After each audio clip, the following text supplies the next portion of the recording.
Yes guys, how's it going? Welcome back to a new video. Very exciting day for Newcastle United as we have an update on the Tonali situation. It's understood that a bid has now been accepted in the region of around 70 million euros. Woo! Yeah, give us a fright then. I have a guest on the channel. It is Matty from the Magpie channel. How are you, my friend? Oh, I'm excited, mate. Very happy about this. You just scared the life out of us there. We're down here on the Oosvin having a few beers, talking about... Celebrating. Yeah, celebrating, talking about what's going on with Newcastle, what's going on with what's happening this morning with Tonali. It was reported that bids had been going in for around 50 million euros. Question marks over whether it had been accepted, whether it had been rejected. The most recent update from both The Athletic and Sky Sports, the bids have gone in closer to 70 million euros. Tonali's agent has been in Madrid and London and getting these deals done and dusted, and it's thought the deal is incredibly close to being completed. Yeah. Are you a happy man, Matty? I'm very happy, mate. I mean, when the news broke last night, I didn't really see it until the morning, actually. I Yeah, last yeah. night. That didn't pay off. I'll tell you, I'll get a good night's sleep. Tell you what, I nearly missed out on some big news. So Yeah. But the best of it has been it's grew throughout the day. It's really moving fast, is what I'm a big fan of. You know, we don't want these long drawn-out sagas anymore. We've had them in the past. To see us linked this morning, apparently bidding, and then you see all the usual reaction on my videos, like, oh, nothing's happened yet, don't be putting stuff out there, it's too soon. Yeah. Well, thankfully it's not too soon, because the club are moving quickly and respect the club for doing so. We're getting deals done. And that's the thing, I do want to talk in this video a little bit about where we stand after this transfer, if that will be it, or if there's still options to move. But you are very right, the fact that we've seen it previously in other transfer windows where things have taken time, and I think it's just part and parcel of the fact that Newcastle owners are the richest in the world. Everybody knows it though, and it means any player you go for, it's, well, can we have another 5 million off that? Can we have another 10 million off that? And we've already seen it this window. Lots and lots of reports that we're looking at Madison, Szoboszlai, and a few other players. I partly feel like, because 70 million euros is a fair sum to go out, you know, the most ever for an Italian player. Yeah. We're basically taking a lad from his hometown club who he represents. So we don't just have the pull to bring players over to Newcastle. We've got them to take them from their hometown and come over. Yeah. And to go 70 million, go, you know what it is? Stuff it. If you don't want to play ball, we'll go look elsewhere. And it looks like we may well have done that. I think that's a big thing in it, because a lot of people were saying, oh, he's never going to leave Milan, he's born and bred, he loves it there, he's on the verge of becoming the captain and all this. They've just been in the semi-finals of the Champions League. But both Milan clubs, this is why we're linked with Barella as well, are in very much dire need of cash funds. You know, they really need some funds. So Newcastle have really swooshed in on that, I think, and took advantage of that Serie A market. And listen, Tonali is one of the highest rated midfielders in the world. You know, one of the best young prospects, 23 years old. Amazing. I mean, what a signing it will be. It's perfect for our midfield as well, that number 6. It's now going to allow us to see the best of Bruno Guimaraes. That might sound funny to some fans. Yes, Bruno can get better, because he will now be more free to make those runs into the box. And I think you'll see him in more of a Lampard-style role next year, where he's more box-to-box and he's getting on the end of things. For example, Leicester at home last season when he scored that last-minute winner. That's the type of runs I think you'll see him making now. You've got Tonali there to do a bit of the dirty work, but don't underestimate Sandro. Tonali is also very good on the ball as well. So our midfield next season, I'm telling you now, Joelinton, Bruno and Tonali, and maybe add Madison in the mix, one of the best in the league. Yeah, it's quality, and that's the thing. You've mentioned a few players there. We are going out and we are trying to pick up that elite player to come in, and I do think there'll be more to do this window. I don't think it'll stop there. We will push on, but to just go out and from day one, well, not day one, a week in, feels like day one. It feels like it's going so quick.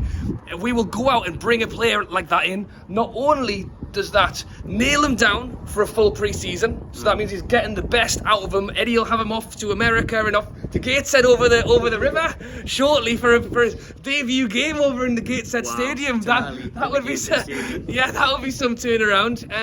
Get him through the full pre-season, and not only is it great for us, great for him, full pre-season, but it's also great for this transfer window as well, because it's making other players take note.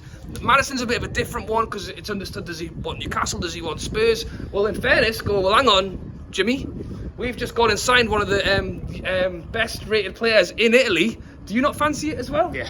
Do you not want to be a part of that midfield? Do you not want to be playing in front of Tonali and feeding balls through the Isaac and stuff? You know, like you say, it sets a benchmark now. It really does, and I think even other players where they might be thinking, do I stay or do I go? Do I come to Newcastle? Do I wait for someone else to come in?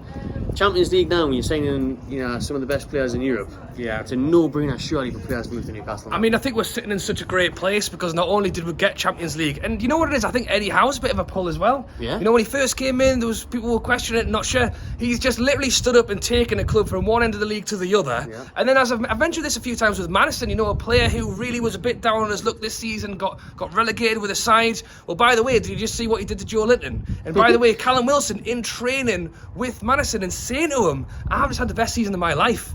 We've got so many pluses for us right now, and I can understand why, as I say, a 23-year-old from Italy would take his chance to come over to England, get to play in the Premier League, double his wages, it's a big fee, and it's a big fee for him as well. It's understood that he'll be moving up to around 150,000 euros, which would probably sit about where Bruno and Isak are at the moment. Mm-hmm.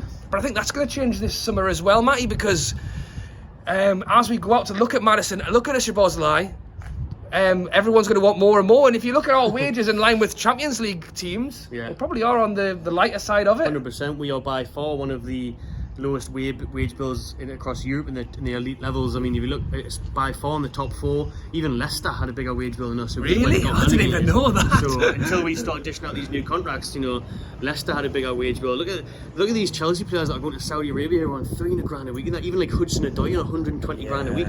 Our biggest dinners didn't earn that until a couple months ago when Bruno got a new extension, new contract. So the changes are going to be huge, and it's nice for the club to reward the likes of Bruno and Trippier for coming in those hard, tough times and then bringing us into Champions League. It's right that they got rewarded. Yeah. And then when you are going to sign these top talents, though, like a Tonali, and if you're going to sign a Szoboszlai, or they're going to obviously demand big wages because we're linked with Sadio Mane, for example. Yeah. He's on 350 grand. 350 grand. We're never going to pay that, but we're going to then maybe pay 253, and then is someone going to turn around the dressing room, Julian, and go, "Well, they had a great season last year. Why am I only on 60 grand a week?" Whatever it is, So there's going to be a lot of changes, and you've got to prepare for it. But I just want to bring you some breaking news, Rob. Oh yeah, let's hear it. Understand Dan Ashworth is now in Milan. Wow. With NUFC concluding deal for Sandro Tonali. Fee not yet agreed, and sources say it will be less than 60 million. Less than 60 million? Less than 60 million. And Pete Graves from Sky is saying that it's in the region of 55 million. Positive talks are taking place. Well, 55 million pounds, 65 million euros. I don't know the conversion off the top of my head, but I suppose it will be about that. Yeah. But it's very positive that reports are coming out that Dan Ashworth is out there. That's what he gets paid to do. That's the thing, and that's why it's been so helpful. It's not. It is the Eddie Howe show, but behind the scenes, to have the likes of Dan Ashworth, let Eddie Howe get on with what he's doing. Let him get in with the players, get the players trained, make us in the best side we can be. Dan Ashworth can be the man who presumably flies around on private jets, so it doesn't sound too not a bad job. Not a bad job, making a few meetings, having a few coffees, and trying to sign some very, very expensive players, but ones that will no doubt take us to the next level next season. And we're hoping it's going to go through. It'll be an interesting one because obviously he's going to go off now and represent Italy in the under-21s. In terms of medicals and having the deal actually confirmed could well take a little bit longer than just tonight. But I suppose the main thing is that the contracts are signed, the agreement's done, and all it'll be then is just the signature on the dotted line. So hopefully, maybe you could, maybe Italy will get knocked out and you'll just put up to the tune. Well, I hope they get knocked out because I want Anthony Gordon's England to go all the way. Yeah, there you go. Or how about Gordon v Tonali in the final? How do you like that? As long as he doesn't injure him, that would be alright. Yes, guys, thank you for watching. As always, drop your thoughts down below on Newcastle's hopefully newest signing. Be sure to go and check out Matty at the Magpie channel. Link down in the description. Subscribe to us both. Enjoy your night, and we'll catch you later.